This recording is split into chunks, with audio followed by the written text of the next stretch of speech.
Hi friends, మా ఇంట్లో ఈరోజు పూరీ చేయమన్నారు మా వారు. ఎప్పుడు పూరీకి రొటీన్గా ఆలు చికెన్ అలా కాకుండా ఏమైనా వెరైటీగా చేయి అనే బుద్ధికి నేను టమాటో బజ్జీ చేశాను. మా చిత్తూరు స్టైల్ వాళ్ళకైతే బాగా టమాటో బజ్జీ అంటే ఏమని తెలుసు.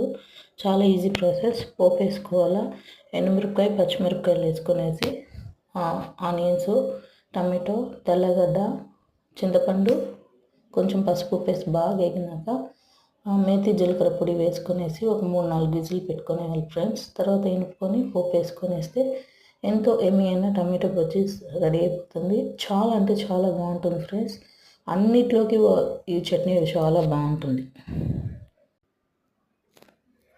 హాయ్ ఫ్రెండ్స్, పొద్దునే మా వారు వచ్చి పూరీ చేయమని చెప్తాను. పూరీలోకి ఏమైనా తేవయ్యా బాబు అంటే ఏం లేదు, పుల్లగా చేయన్నాడు.